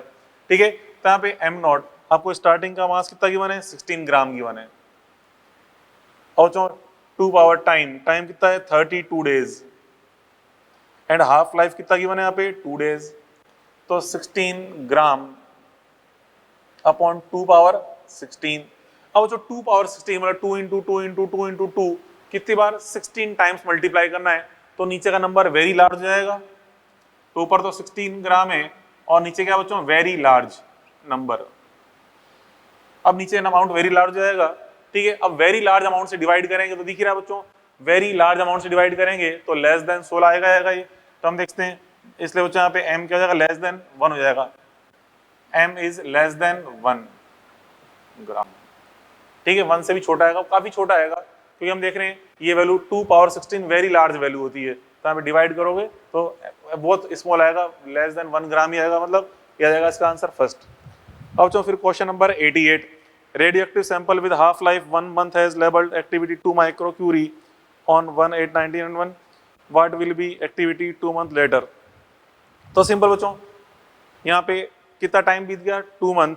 एक्टिविटी कितनी थी बच्चों इसकी पहले एक्टिविटी थी इसकी 1 मंथ, उसमें जो हाफ लाइफ है इसकी हाफ लाइफ कितनी है, 1 मंथ है। ठीक है, हाफ लाइफ 1 मंथ है, और कह रहा है कि 2 मंथ के बाद इसकी एक्टिविटी क्या होगी, 2 मंथ के बाद एक्टिविटी क्या होगी। तो कोई दिक्कत नहीं है, यहाँ पे अपन देखें इसके लिए ये फॉर्म लगा दें, a इज इक्वल टू क्या होता है, a0 upon 2 power t upon t। ठीक है, तो पहले a0 तो कितना है बच्चों, यहाँ पे एक्टिविटी यहाँ पे कितनी रखी है, 2 माइक्रोक्यूरी, 2 माइक्रोक्यूरी रखी है, 2 माइक्रोक्यूरी। ठीक है, और 2 पावर टाइम कितना है, 2 मंथ, हाफ लाइफ 1 है, तो यहाँ पे कितना हो जाएगा बच्चों, यहाँ पे नीचे 4 हो जाएगा, 2 पावर 2 4, तो 2/4 करने पे कितना हो जाएगा, 1/2, 1/2 मीन्स 0.5 माइक्रोक्यूरी। ठीक है, ये आ जाएगा इसका रिजल्ट। ठीक है, तो ये अपन ने स्टेज 1 के क्वेश्चन अपन ने देख लिए। अब बच्चों स्टेज 2 के अपन ये क्वेश्चन डिस्कस करेंगे स्टेज सेकंड के। ठीक है, इनको चलो देखते हैं question stage second. Stage second बच्चों पहले question number 36। Question number 36 as when a point source of monochromatic light is at distance 0.2 meter from photoelectric cell, the cutoff voltage and saturation current are 0.6 and 18 milliampere. Same source is placed 0.6 meter away from। देखो अब यहाँ पे distance पहले कितनी थी बच्चों, distance पहले यहाँ पे 0.2 थी, डिस्टेंस हम 36 की बात कर रहे हैं। डिस्टेंस यहाँ बच्चों पहले आपको दे रखी है कितनी है 0.2 मीटर, फिर आपने यहाँ पे डिस्टेंस कितनी कर दी 0.6 कर दी, डी डैश कर दिया 0.6 और डिस्टेंस को आपने यहाँ पे 3 गुना कर दिया है, ट्रिपल कर दिया डिस्टेंस को। तो जो डिस्टेंस को ट्रिपल कर देंगे तो यहाँ से हम देखते हैं इंटेंसिटी की वैल्यू तो चेंज जाएगी, बट जो फ्रीक्वेंसी की वैल्यू है एंड जो फोटोन एनर्जी है उस पर तो कोई फर्क पड़ता नहीं है। आपको समझाया था अगर अपन यहाँ पे डिस्टेंस को अगर चेंज करें तो डिस्टेंस चेंज करने पे इंटेंसिटी की वैल्यू चेंज हो जाती है, बट जो फोटोन एनर्जी है, फोटोन की एनर्जी पे कोई फर्क नहीं पड़ता, मींस फ्रीक्वेंसी पे कोई फर्क नहीं पड़ता। तो हम देखें बच्चों, अब देखिए जो यहाँ पे स्टॉपिंग पोटेंशियल है निरोधी विभव, स्टॉपिंग पोटेंशियल जो होता है बच्चों निरोधी विभव, इट इज प्रोपोर्शनल टू क्या होता है न्यू। ठीक है, स्टॉपिंग पोटेंशियल का मान फ्रीक्वेंसी के प्रोपोर्शनल होता है। अब बच्चों हम जानते हैं फ्रीक्वेंसी तो चेंज होगी नहीं, नॉट चेंज। ठीक है, क्योंकि डिस्टेंस को चेंज करने पे केवल इंटेंसिटी चेंज होती है, मतलब तीव्रता चेंज होती है, फ्रीक्वेंसी पे कोई फर्क नहीं पड़ता। तो फ्रीक्वेंसी अनचेंज है तो वीएस की वैल्यू भी किस क्या होगी अनचेंज, तो स्टॉपिंग पोटेंशियल पे कोई फर्क नहीं पड़ेगा। ठीक है, तो हम जानते हो बच्चों ये तो क्या है नॉट डिपेंड ऑन डिस्टेंस, ये बोल सकते हैं not depend on distance, not depend on distance. तो ये वैल्यू तो डिस्टेंस पे डिपेंड करती नहीं है, तो वीएस तो अनचेंज रहेगा। फिर बात करो बच्चों जो सैचुरेशन करंट है संतृप्त धारा, जो संतृप्त धारा होती है सैचुरेशन करंट जो होती है I S is proportional to क्या होती है intensity, and intensity is proportional to क्या होता है 1/d²। क्यों यहाँ पे क्वेश्चन में क्लियर लिखा है पॉइंट सोर्स, बिंदु स्रोत लिखा है क्लियरली, पॉइंट सोर्स है, तो यहाँ पे आई प्रोपोर्शनल टू 1/d² करेंगे, तो यहाँ से आई प्रोपोर्शनल टू 1/d² करें तो जो सैचुरेशन करंट की न्यू वैल्यू है I dash is equal to, फिर डिस्टेंस आपने यहाँ पे 3 टाइम्स कर दी है, तो यहाँ पे ये आई एस की वैल्यू 1/9 टाइम्स हो जाएगी। ठीक है, आई एस आई डैश की वैल्यू 1/9 टाइम्स, क्योंकि यहाँ पे डिस्टेंस को आपने कितना कर दिया 3 टाइम्स, डिस्टेंस यहाँ पे 3 टाइम्स हो गई है, तो 3 का स्क्वायर करेंगे 9, तो ये हो जाएगी वैल्यू। और यहाँ पे आई एस कितना, यहाँ पे आई एस हमें देखा 18 मिली एम्पियर, डिवाइड बाय 9 करेंगे तो 2 मिली एम्पियर ही आ जाएगा। ठीक है, तो स्टॉपिंग पोटेंशियल पे कोई फर्क पड़ेगा नहीं, सैचुरेशन करंट क्या जाएगी 2 मिली एम्पियर। ठीक है, तो आंसर आ जाएगा सेकंड आ जाएगा 36 का। 36 के बाद देखें बच्चों फिर question number 39। Question number 39, 2 identical photo cathodes receive light of frequency f1 f2, velocity of photo mass comes out. देखो अब यहाँ पे अपन जानते हैं आइंस्टीन की जो फोटो इलेक्ट्रिक इक्वेशन होती है उसके अकॉर्डिंग अपन देखें यहाँ पे जो हाफ एम वी स्क्वायर बस काइनेटिक एनर्जी ऑफ इलेक्ट्रॉन है, हाफ एम वी स्क्वायर किसकी होती है एच न्यू, न्यू को यहाँ पे फ्रीक्वेंसी एफ बोला गया, तो यहाँ पे H F1 minus phi naught, ये इक्वेशन नंबर 1 हो गया। ऐसे ही सेकंड के लिए अप्लाई करेंगे, half M V2 square H F2 minus phi naught, ये इक्वेशन सेकंड हो जाएगी। अब यहाँ पे इनको माइनस कर दो, तो माइनस करने पे क्या जाएगा रिजल्ट, तो यहाँ पे 1 - 2 करेंगे तो इक्वेशन 1 - 2 करें तो हाफ एम कॉमन ले लेंगे, V1 square minus V2 square is equal to क्या जाएगा, इससे कैंसिल हो जाएगा, H कॉमन ले लो, F1 माइनस F2, तो यहाँ से V1 square minus V2 square is equal to ये जाएगा 2H/m F1 माइनस F2। ठीक है, ये आंसर आ जाएगा इसका। ठीक है फर्स्ट। उसका फिर क्वेश्चन नंबर 40, क्वेश्चन नंबर 40 क्या है देखिए बच्चों, क्वेश्चन नंबर 40 में आपसे क्या है, light of wavelength 5000 angstrom intensity, मतलब आपको एक जो लाइट है प्रकाश है उसकी वेवलेंथ दे रखी है और इंटेंसिटी दे रखी है। ठीक है, सरफेस पे एक फोटो सेंसिटिव सरफेस पे इंसिडेंट हो रही है, आपतित हो रही है, और उस पर कह रहा है कि 1% of incident photons only emit photo electrons, मतलब यहाँ पे फोटो इलेक्ट्रिक इफेक्ट की जो एफिशिएंसी है, दक्षता है, वो कितनी दे रखी है एफिशिएंसी ओनली 1%। ठीक है, तो आपसे कह रहा है number of electron per unit area पर सेकंड फ्रॉम सरफेस, तो सरफेस से कितने इलेक्ट्रॉन यूनिट सरफेस एरिया से यूनिट टाइम में कितने इलेक्ट्रॉन्स बाहर निकलेंगे यह बताना है। ठीक है, तो जो यहाँ पे हमें इसकी एफिशिएंसी कितनी दे रखी है 1%, तो इसलिए जो नंबर ऑफ इलेक्ट्रॉन्स, तो इमिटेड इलेक्ट्रॉन्स, जो उत्सर्जित इलेक्ट्रॉन्स की संख्या है, नंबर ऑफ इमिटेड इलेक्ट्रॉन्स क्या होंगे, n फोटॉन्स अपॉन 100, क्योंकि एफिशिएंसी ओनली 1% है तो डिवाइड बाय 100 कर देंगे, ठीक है, इज इक्वल टू, अब NPH की वैल्यू आप जानते हो, जो इंटेंसिटी का फॉर्मूला होता है क्या होता है, I is equal to E total upon A into T, ये बताया था आपको, मैंने बचपन में सिखाया था, A into T.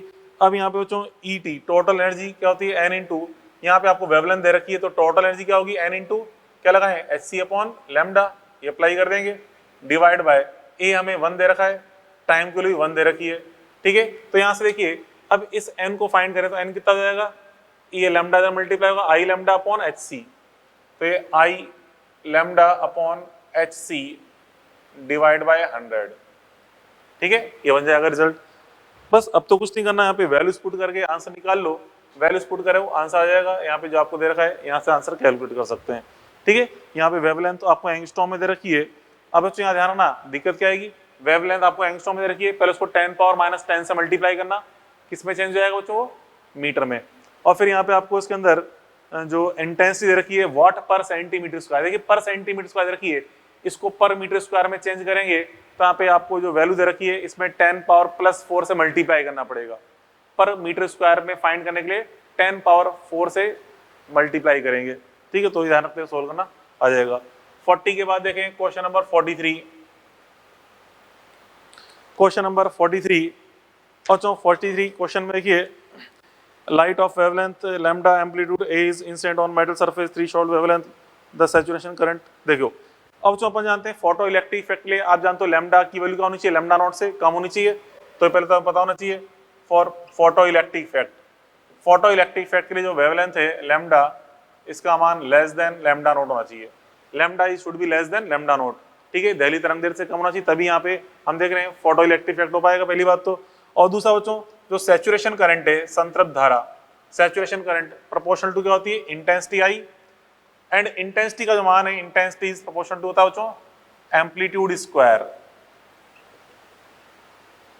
Amplitude square, ठीक है, आई इज प्रोपोर्शनल टू आयाम का स्क्वायर, एम्पलीट्यूड स्क्वायर, ये पढ़ते हैं बच्चों वेव वाले टॉपिक के अंदर, 11th क्लास में आपने वेव थ्योरी पढ़ा था, ठीक है, और यहाँ पे अपन 12th के अंदर जो पढ़ते हैं वेव ऑप्टिक्स वाला टॉपिक, उसमें आता है, ठीक है, किसी वेव की जो इंटेंसिटी है वो एम्पलीट्यूड स्क्वायर के डायरेक्टली प्रोपोर्शनल होती है, मींस आयाम के साथ इस तरह से इसका रिलेशन होता है, I proportional to A square, ठीक है। तो यहाँ से क्या जाएगा आंसर इसका सेकंड। 43 के बाद देखें question number 48, question number 48 when 50 kilo electron are made incident on a target wavelength के अल्फा एक्स से लाइन फाउंड 0.5। अब यहाँ पे देखिए सिंपल, आपसे अपन देख रहे हैं जो के अल्फा लाइन है, मतलब जो अपन पढ़ते हैं ना कैरेक्टरिस्टिक्स स्पेक्ट्रम जो होता है, दो प्रकार के स्पेक्ट्रम होते हैं एक्सरे के, ठीक है, एक तो कंटिन्यूस स्पेक्ट्रम, ठीक है, मींस एक सतत स्पेक्ट्रम, और दूसरा होता है कैरेक्टरिस्टिक्स स्पेक्ट्रम मींस अभिलाक्षणिक स्पेक्ट्रम, ठीक है। तो यहाँ जो कैरेक्टरिस्टिक्स स्पेक्ट्रम है, कैरेक्टरिस्टिक स्पेक्ट्रम की जो वैल्यू होती है, वहाँ जो वेवलेंथ इमिट हो रही है, वेवलेंथ जो वहाँ पे हमें मिल रही होती है, उत्सर्जित वेवलेंथ जो होती है, वो वोल्टेज पे डिपेंड नहीं करती, वो किस पे डिपेंड करती है, जेड पर, और अंदर कहाँ से कहाँ पे जंपिंग हुई है इलेक्ट्रॉन की, उस पर डिपेंड करती है, मींस अंदर इलेक्ट्रॉन का ट्रांजिशन कहाँ से कहाँ हुआ है, कौन सी एनर्जी लेवल से कौन सी एनर्जी लेवल में हो रहा है, उस पर डिपेंड करता है, और जेड पे डिपेंड करता है, ठीक है, वेवलेंथ की वैल्यू वोल्टेज पे डिपेंड नहीं करती, जो पुलिस ट्यूब में अपन वोल्टेज अप्लाई कर रहे हैं उस पर डिपेंड नहीं करती वैल्यू, ठीक है। तो हम कह सकते हैं जो के अल्फा लाइन है, के alpha line is not depend on V, ठीक है, किस पे डिपेंड करते हो, only depend on Z, only depend on Z, ठीक है, Z पे डिपेंड कर रही होती है, एंड N1 एंड N2 पे, मतलब कहां से कहां पे जो ट्रांजिशन है उस पर डिपेंड करती है। तो के अल्फा के लिए तो फिर अपन जानते हैं N1 की वैल्यू क्या होती है 1, N2 क्या होता है 2, मतलब सेकंड स्टेट से फर्स्ट स्टेट में जंपिंग हो रही होती है, ठीक है, तो इस पर डिपेंड करती है के अल्फा लाइन की वैल्यू, ठीक है। तो आंसर हो जाएगा 0.5 ही रहेगा, कोई फर्क नहीं है। अब जो फिर क्वेश्चन है 49, देखिए क्वेश्चन 49, यहाँ पे आपसे energy required to knock the electron out of the various shell, और यहाँ पे देखिए के एल एम, इन सभी के लिए आपको एक तरह से आयोनाइजेशन एनर्जी दे रखी है इलेक्ट्रॉन की, बस इलेक्ट्रॉन को यहाँ से बाहर निकालना है बिल्कुल, KLM, यहाँ से इलेक्ट्रॉन को बिल्कुल बाहर निकालना है, तो जो रिक्वायर्ड एनर्जी है वो आपको गिवन है, ठीक है।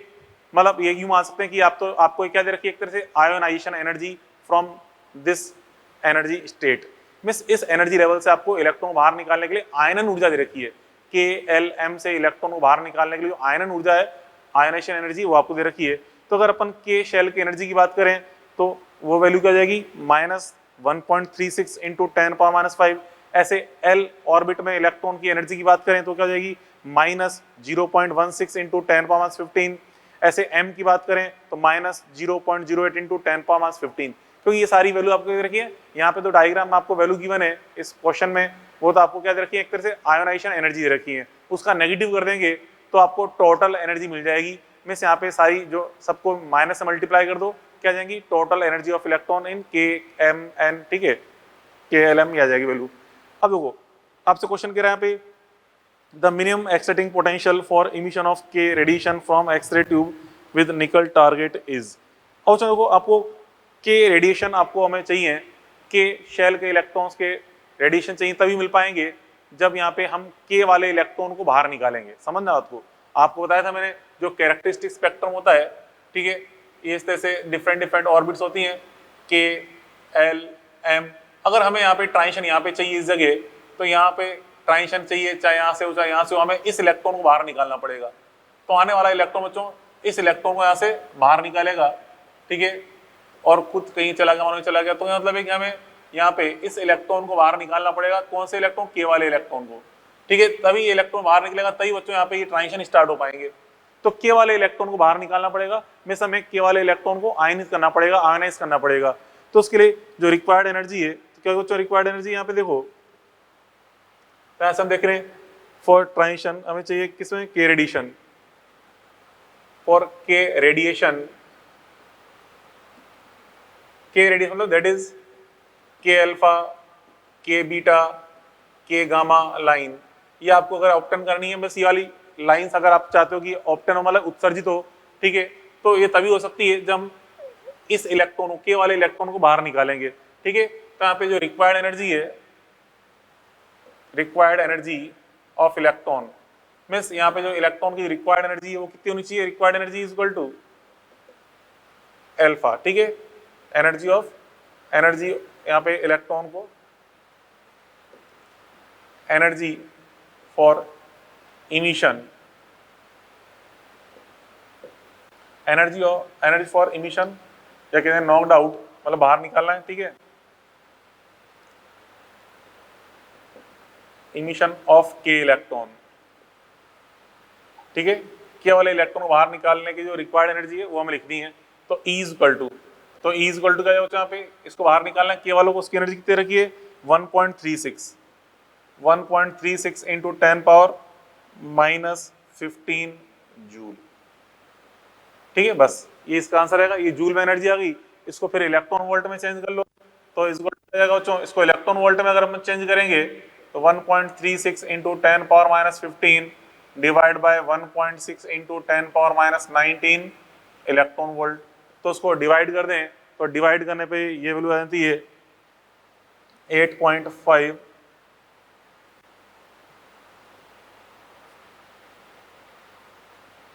तो ये रहेगी बच्चों, ये रहेगी 8500 इलेक्ट्रॉन वोल्ट। ये सॉल्व करेंगे इसको, ये जाएगा रिजल्ट 8500 इलेक्ट्रॉन वोल्ट। इसका मतलब बच्चों ये क्या हो गया रिजल्ट, यहाँ पे ये आ गया 8.5 किलो इलेक्ट्रॉन वोल्ट, ठीक है, एनर्जी।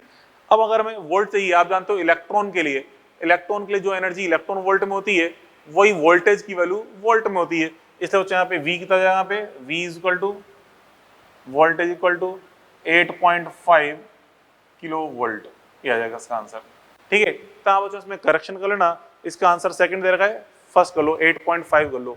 इसने सेकंड कैसे निकाल रखा है, इसने यहाँ पे इन दोनों का डिफरेंस लिया है, इन दोनों का K एंड L का डिफरेंस लेकर उससे निकाला है। तो हमें K L N का डिफरेंस नहीं चाहिए, हमें सीधी बात बच्चों यहाँ से जो इलेक्ट्रॉन आ रहा है, इस इलेक्ट्रॉन की हेल्प से हमें इस इलेक्ट्रॉन को यहाँ से यहाँ थोड़ा पहुंचाना है, हमें तो बाहर निकालना होता है, तभी तो ट्रांजिशन हो गए। आप इसको यहाँ पहुंचा दो, यहाँ जगह कहाँ है, यहाँ तो ऑलरेडी इलेक्ट्रॉन्स पहले से बैठे हुए हैं, ठीक है। सेकंड ऑर्बिट में बन जानते हैं 8 इलेक्ट्रॉन्स आ सकते हैं, तो 8 तो पहले से है, तो अपन यहाँ से इस फर्स्ट वाले इलेक्ट्रॉन को सेकंड ऑर्बिट में थोड़ा शिफ्ट कर सकते हैं, वो तो ऑलरेडी 8 होते हैं तो 8 से आएंगे नहीं, तो इसलिए यहाँ पे इसको बिल्कुल बाहर ही निकालना पड़ेगा, इसलिए आंसर ही आ जाएगा। ठीक है, तो 49 के बाद देखें क्वेश्चन नंबर 52।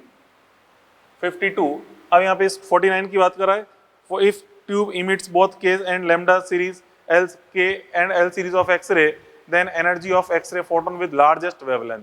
अब यहाँ से जो लार्जेस्ट वेवलेंथ है, अधिकतम वेवलेंथ है, उसको हमें ऑप्टेन करनी है, तो उसके लिए इसकी वैल्यू क्या होगी ये बतानी है हमें, एनर्जी ऑफ एक्सरे फोटोन। और चलो देखो अब यहाँ पे देखिए आपको लैम्डा इक्वल टू क्या बोला है, लार्जेस्ट मैक्सिमम, लैम्डा आपको मैक्सिमम चाहिए, तो उस केस में यहाँ पे जो एनर्जी गैप है डेल्टा ई, एनर्जी गैप जो होता है डिफरेंट ऑर्बिट्स में एनर्जी गैप क्या होना चाहिए, ये होना चाहिए, ये मैक्सिमम है तो क्या होना चाहिए, स्मॉलेस्ट, ये स्मॉलेस्ट गैप होना चाहिए। ठीक है, और आपसे बोला यहाँ पे कौन से सीरीज मिल रहे हैं आपको, के एंड एल वाले। ठीक है, मतलब इस तरह से देखिए ये के एल एम एन इस टाइप से होते हैं, तो केवल यहाँ पे जो सीरीज कहाँ पे के एल एम में, मतलब इस तरह से यहाँ पे ये जो यहाँ पे ट्रांजिशन हो रहा है देखो इस तरह से हो रहा है, ओनली यहाँ पे ट्रांजिशन है के एंड एल सीरीज के हो रहे हैं। ठीक है, के सीरीज के ट्रांजिशन कौन हो सकते हैं, ये सारे कौन से ट्रांजिशन है के, और ये सारे ट्रांजिशन किसके हैं, एल के।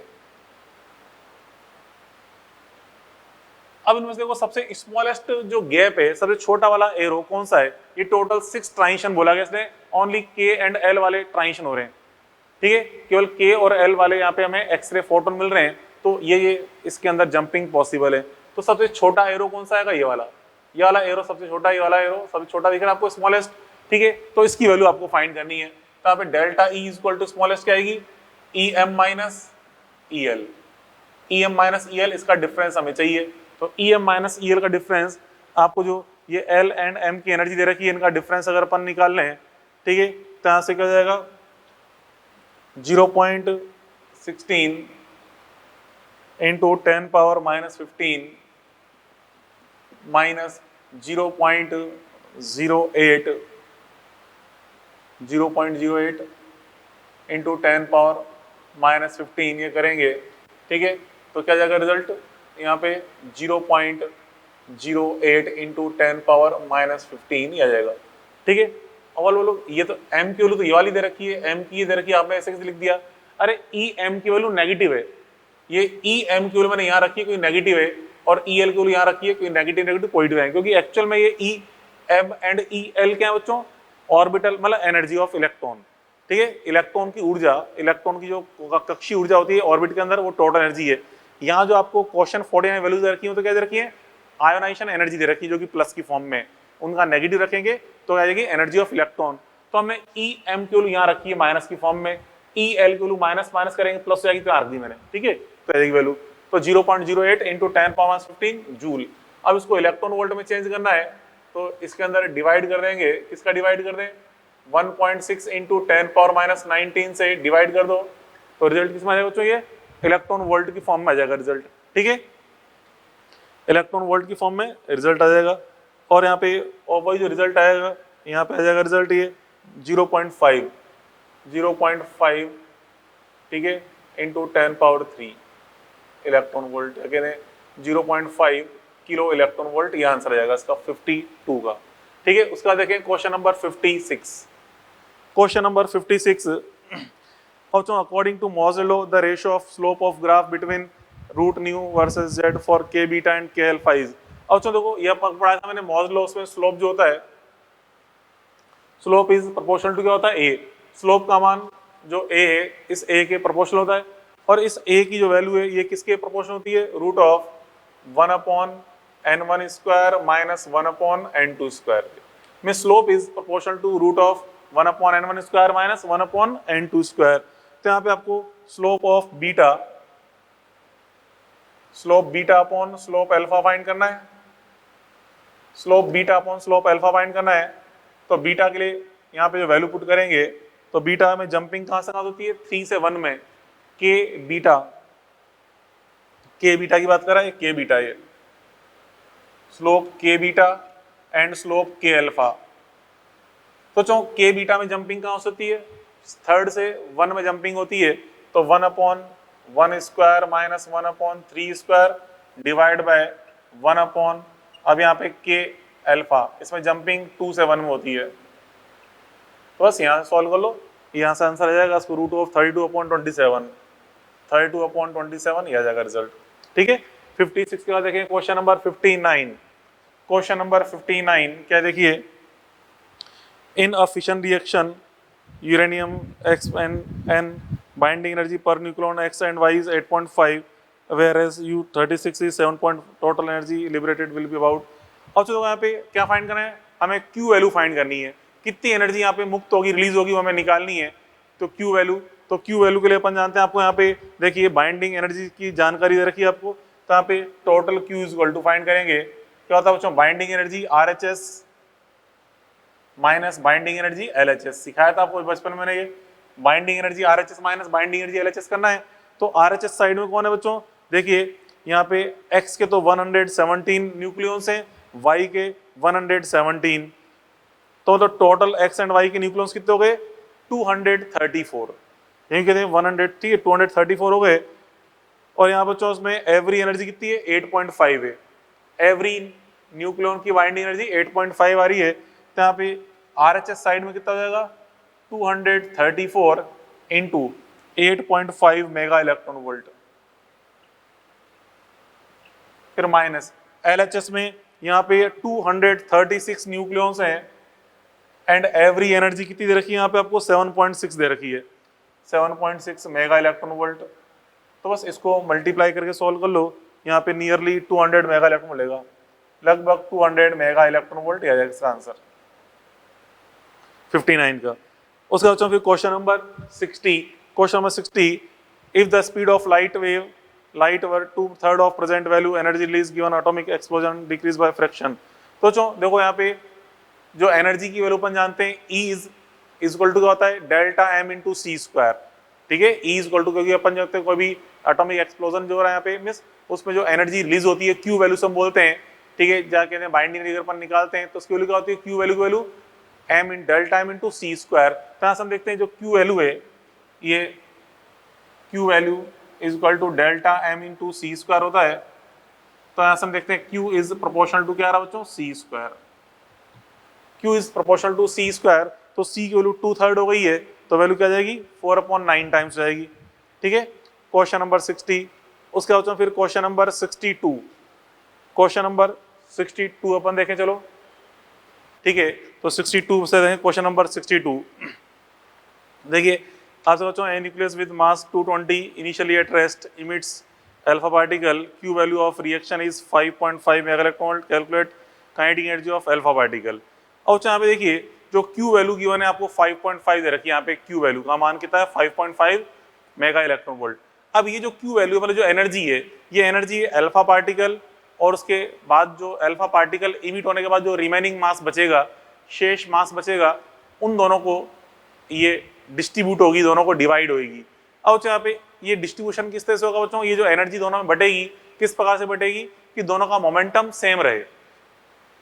जब अपन जानते हैं जब भी गन से बुलेट फायर होती है तो बुलेट इधर जाती है तो गन अपोजिट जाती है, तो यहाँ पे दोनों का मोमेंटम क्या होता है इक्वल, मींस अंदर जो टोटल एनर्जी बनी उसी एनर्जी की वजह से तो बुलेट इधर जा रही है और गन इधर जा रही होती है। ऐसे यहाँ पे जो टोटल Q वैल्यू है मींस अंदर जो एनर्जी बन रही है वो टोटल कितनी है 5.5 मेगा इलेक्ट्रॉन वोल्ट। अब यही एनर्जी को कौन कौन शेयर करेगा बच्चों, अल्फा पार्टिकल और जो डॉटर न्यूक्लियस है, मतलब जो अल्फा पार्टिकल इमिट होने के बाद जो नया न्यूक्लियस बना है वो दोनों आपस में शेयर करेंगे। किसके अकॉर्डिंग, मोमेंटम इक्वल के अकॉर्डिंग, दोनों का संवेग क्या होगा समान होगा, इक्वल मोमेंटम के अकॉर्डिंग यहाँ पे इनमें डिस्ट्रीब्यूशन होगा। तो देखिए 62 में अपन देखें, यहाँ पर अपन जानते हैं काइनेटिक एनर्जी, काइनेटिक एनर्जी का फॉर्मूला क्या होता है बच्चों, kinetic energy is equal to P²/2m, ये अपन जानते हैं kinetic energy is equal to P²/2m। तो मोमेंटम दोनों का यहाँ पे सेम होगा, ठीक है, अल्फा पार्टिकल का और जो रिमेनिंग पार्टिकल बना है उसका, दोनों का मोमेंटम सेम होगा। तो यहाँ से हम देखते हैं kinetic energy is proportional to क्या आएगा बच्चों 1/m, kinetic energy proportional to 1/m ये मिलेगा आपको, ठीक है। तो यहाँ से अगर अपन फाइंड करें kinetic energy of alpha particle, kinetic energy of alpha particle आप फाइंड करोगे तो क्या आएगा बच्चों यहाँ पे total energy Q into M अब यहाँ पे इनवर्स रिलेशन है, तो यहाँ पे इनवर्स रिलेशन है, तो इसलिए यहाँ पे ऊपर तो क्या आएगा, जो शेष द्रव्यमान बन रहा है, जो शेष मास बन रहा है उसका, और डिवाइड बाय टोटल मास में से यहाँ पे मान लो जो डॉटर न्यूक्लियस है, जो डॉटर न्यूक्लियस को हम एमडी बोल रहे हैं, मतलब जो डॉटर मतलब जो पुत्री नाभिक बन रहा है, डॉटर न्यूक्लियस को एमडी बोल दिया, divide by mass of alpha plus mass of daughter nucleus.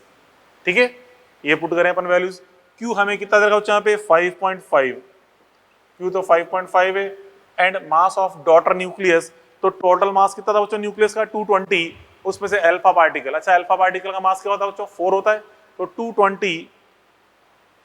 220 nucleus with mass number 220 initially rest emits alpha particle. ठीक है, 220 में से 4 माइनस करो, तो 4 माइनस करेंगे तो रिमेनिंग मास कितना आएगा, रिमेनिंग मास 216, तो 216 यह जाएगा 216। ठीक है, फिर एम अल्फा का मास क्या होता है 4 एंड डॉटर का मास 216। ठीक है, तो टोटल मास यहाँ पे 220 था, अब यहाँ से अल्फा पार्टिकल इमिट हुआ, तो यहाँ पे ये बन जाएगा मास, जो डॉटर न्यूक्लियस बनेगा उसका मास 216 आएगा। ठीक है, तो यहाँ पे इनमें इनवर्स रिलेशन है, इसलिए एनर्जी ऑफ अल्फा फाइंड करेंगे तो ऊपर मास ऑफ डॉटर न्यूक्लियस आपको रखना पड़ेगा, पुत्री नाभिक का मास रखना पड़ेगा आप इस जगह। तो उसको सॉल्व कर लें तो वैल्यू आई थी बच्चों 5.4 आती है, रिजल्ट 5.4 मेगा इलेक्ट्रॉन वोल्ट। ठीक है, तो जाएगा इस तरह से 62। क्वेश्चन नंबर 62 के बाद अपन देखें क्वेश्चन नंबर 63 देखिए 63 में अब यहाँ पे रेडियस का रेशो गिवन है, एल्यूमिनियम 27 एंड एक्स ए की रेडियस का रेशो 3:5 है। तो यहाँ पे पूछा number of neutrons in x में न्यूट्रॉन्स फाइंड करने। अच्छा अपन जानते हो जो रेडियस का जो रेशो होता है A power R is proportional to, आप जानते हो ए पावर 1/3 होता है। रेडियस रेशो कितना गिवन है आपको 3/5, तो 3/5 इज इक्वल टू ए। यहाँ पे कितना बच्चों फर्स्ट वाले एलिमेंट में 27 है, एक्स वाले एलिमेंट में कितना है यहाँ पे ए पावर 1/3। ठीक है, पावर 1/3 करेंगे यहाँ से देखिए 3/5 इज इक्वल टू 27 की पावर 1/3 करने पे 3 आता है, और ये a 1/3, तो 3 से 3 cancel, a 1/3 is equal to 5, यहाँ से इसका क्यूब कर दो, दोनों तरफ घात 3 कर दो, पावर 3 कर देंगे तो a इज इक्वल टू आएगा 5 पावर 3। 5 पावर 3 कितना होता है बच्चों 125। तो टोटल नंबर ऑफ न्यूक्लियॉन्स ए के अंदर टोटल न्यूक्लियॉन्स कितने हैं 125, जिसमें प्रोटॉन्स कितने हैं देखिए एक्स के नीचे कितना लिखा है 52, तो उसमें प्रोटॉन्स तो 52 हैं, टोटल न्यूक्लियॉन्स कितने 125, तो नंबर ऑफ न्यूट्रॉन्स क्या हो जाएंगे a minus number of protons. ठीक है, ये कह दें कि a माइनस जेड। ठीक है, अपन जानते हैं a minus Z number of neutrons होते हैं, तो a तो 125 आया, z कितना दे रखा है यहाँ पे इसके अंदर 52, तो 52 माइनस कर देंगे क्या जाएगा बच्चों यहाँ पे 73, तो नंबर ऑफ न्यूट्रॉन्स कितने हो गए 73। ठीक है, 63 के बाद देखें क्वेश्चन नंबर 68। क्वेश्चन नंबर 68 देखिए 68 में एक्टिविटी आपको दे रखी है 9750, t इक्वल टू 0 पे इतनी है। ठीक है, t इक्वल टू 5 पे आपको 975 दे रखी है, आपको क्या निकालना है डीके कांस्टेंट निकालना, मतलब आपको यहाँ पे विक्टर नियतांक लैम्डा का मान फाइंड करना है, जो डीके कांस्टेंट होता है लैम्डा ये फाइंड करना है। तो जो टाइम और एक्टिविटी में रिलेशन क्या होता है अपन जानते हैं, लिखा था आपको मैंने t equal to 3.32 into 0.693 upon lambda. तो यहाँ पे यूँ होता है ना 3.32 into capital T into log of a naught upon a base 10, ये करते हैं अपन। ठीक है, 3.32 into 0.693 upon lambda into log base 10 a naught upon a, ये अप्लाई कर रहे होते हैं। अब कुछ नहीं करना, इसके अंदर वैल्यूज पुट कर दो। तो यहाँ पे टाइम कितना दे रखा है आपको, यहाँ से टाइम की 5 दे रखी है, 5 3.32 इंटू 0.693 अपॉन लैम्डा और into log a upon a naught upon a, तो a नॉट अपॉन a करेंगे तो 9750 अपॉन 975 करेंगे तो लॉग 10 आएगा, तो लॉग 10 क्योंकि ये बोलो 9750 ये 975 डिवाइड करने पे 10 टाइम्स कट जाएगा, तो लॉग 10 बेस 10 गुरु 1 होती है। तो यहाँ पे सॉल्व करके लैम्डा निकाल लें, तो यहाँ से अपन लैम्डा गुरु फाइंड कर लेंगे, आंसर आ जाएगा। ठीक है, 68 के बाद फिर देखें क्वेश्चन नंबर 71। क्वेश्चन नंबर 71 इसमें कह रहा है 10% of radioactive material decay in 5 day, amount of original metal left after 20 days approximately. तो चलो 5 दिन में कितना डीके हो रहा है 10%, 10% यहाँ पे विक्टन हो रहा है, तो इसका मतलब कितना बचा, रिमेनिंग कितना बच रहा है 90%। मतलब इनिशियल वैल्यू अगर अपन 100 लेके चले तो यहाँ पे 5 डेज के बाद कितना बचेगा 90, ठीक है। तो यहाँ से अपन जानते हैं जो इक्वेशन होती है, ऐसा क्वेश्चन क्लास में किया हुआ अपन ने सॉल्व, देखिए 71। तो यहाँ से हम देखें इसके अंदर पहले ये अप्लाई करें n is equal to N naught upon 2 power t upon T, इसका यूज करें। तो यहाँ पे n नॉट को अगर 100 लें, सपोज ये 100 है, ये वाली सपोज 100 है, तो यहाँ पे n कितना आएगा 90, क्योंकि 10% तो इसका डीके हो गया है, तो कितना बचा 90 बचा। तो 90 100 अपॉन 2 पावर, टाइम हमें कितना दे रखा है 5 डेज। तो यहाँ से आप देखिए 1 0 से 1 0 कट जाएगा, तो 2 पावर 5 अपॉन टी की वैल्यू कितनी आएगी, इसको दिलाएं तो 10/9, 10/9, ठीक है। अब हमें यहाँ पे क्या फाइंड करना है, कब बच्चों 20 डेज बाद। तो at t is equal to 20 अपन देखें आफ्टर 20 डेज, वापस ये फॉर्म लगा दें n is equal to N naught upon 2 power, अब यहाँ पे टाइम कितना है 20 अपॉन टी, 20 अपॉन टी, ठीक है। अब यहाँ बच्चों इसमें n नॉट को रख दो 100, क्योंकि अपन 100 ले रखा था, इसको मैं 100 पुट कर दिया। अब 20 अपॉन टी है, इसको अपन एक काम क्यों करें 2 पावर 5 अपॉन टी लिखकर इस पे होल पावर लगा दें 4। क्यों लगा रहा हूँ होल पावर 4, क्योंकि हमें यहाँ पे इसमें इसकी वैल्यू पता है 2 पावर 5 अपॉन टी वैल्यू कितनी होती है 10/9 होती है, इसलिए मैंने इसको इस तरह लिख दिया है। तो 100 अपॉन ये वैल्यू कितनी आएगी 10/9 हो जाएगी, 10/9 पावर 4, ठीक है। बस अब इसको सॉल्व कर लो, तो उसको सॉल्व करने पे ये जो रिजल्ट आ जाएगा इसके अंदर जो आंसर आपको दे रखा है 65%, ये आंसर आ जाएगा इसका, ठीक है 65, ये अप्रोक्सीमेट बनेगा 65 की इक्वल अप्रोक्सीमेट, तो अप्रोक्सीमेट बन जाएगा 65 और ये परसेंटेज सीधा सा डायरेक्ट ही परसेंट की फॉर्म में आएगा रिजल्ट। क्यों आएगा, क्योंकि आपने बच्चों यहाँ पे इसमें ये जो अपन वैल्यू पुट कर रहे हैं 100 लेके चला ना, इशू 100 ले रहे हैं, तो डायरेक्ट रिजल्ट परसेंटेज फॉर्म में आएगा 65, ठीक है। और उसके बाद फिर आगे क्वेश्चन नंबर 71 के बाद क्वेश्चन नंबर 74 अपन देखें। Question number 74, after 280 days activity 6000 और फिर 140 डेज के बाद कितनी रह गई 3000। तो जो एक्टिविटी यहाँ पे कितनी हो गई है आधी, पहले 6000 थी सक्रियता, अब कितनी रह गई है 3000, ठीक है। एक्टिविटी जस्ट आधी हो गई है, कितने टाइम में नेक्स्ट 140 डेज में, अगले 140 दिनों में। तो क्या मतलब है कि हम जानते हैं बच्चों एक्टिविटी को हाफ होने में कितना टाइम लगता है 1 हाफ लाइफ, एक अर्धायु काल। तो यहाँ पे हम पता चलेगा कि इसका अर्धायु काल का मान कितना है, इसकी हाफ लाइफ कितनी है 140 डेज, ठीक है। तो यहाँ से हम कह सकते हैं देखिए हाफ लाइफ, इसकी half life t is equal to क्या होगा 140, ठीक है, t इज इक्वल टू 140 होगी, ठीक है, बिकॉज 3000 जो है इट इज इक्वल टू 6000/2, ठीक है। तो यहाँ पे एक्टिविटी यहाँ पे हाफ हो रही है, ठीक है, इसलिए एक्टिविटी हाफ कितने टाइम में होती है 1 हाफ लाइफ में, एक अर्धायु काल में। तो इसका हाफ लाइफ कितना हो गया 140, ये आ गया 140 डेज, ठीक है, हाफ लाइफ 140 डेज, ठीक है। अब क्या निकालना है हमें, अब पूछा है कि इसकी एक्टिविटी द इनिशियल एक्टिविटी निकालनी है। तो चलो को स्टार्टिंग के 280 डेज बाद, स्टार्टिंग के 280 डेज बाद मतलब आफ्टर 2 हाफ लाइव्स, 280 का मतलब क्या था 2 हाफ लाइव्स, तो 2 अर्धायु काल के बाद इसकी एक्टिविटी कितनी हो गई थी 6000, ठीक है। तो जो अपन जानते हैं आफ्टर 2 हाफ लाइव्स, ठीक है, समझ क्या कह रहा हूं मैं, यहाँ पे देखिए after 2 half lives that is time is equal to 280 days after 2 half lives. अपन जानते हैं बच्चों एक्टिविटी कितनी होती है, एक्टिविटी a0/4 होती है, एक्टिविटी कितनी होती है 1/4 टाइम्स, क्योंकि एक हाफ लाइफ के बाद 1/2 टाइम्स आएगी, अगली हाफ लाइफ के बाद 1/4 टाइम्स आएगी, ठीक है।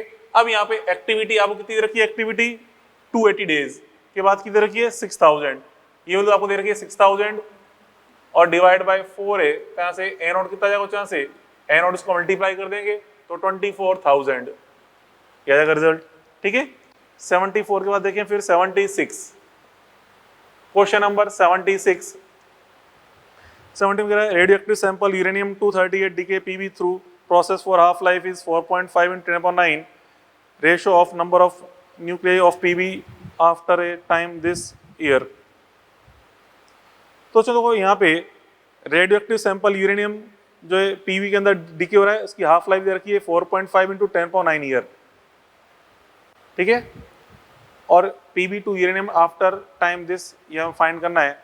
अब जो देखो नंबर ऑफ यूरेनियम पहले अपन निकालें, नंबर ऑफ यूरेनियम की वैल्यू कितनी आएगी आफ्टर जो टाइम दे रखा है, कितना दे रखा है 1.5 इंटू 10⁻9। देखो यहाँ पे पहले number of uranium upon find करें।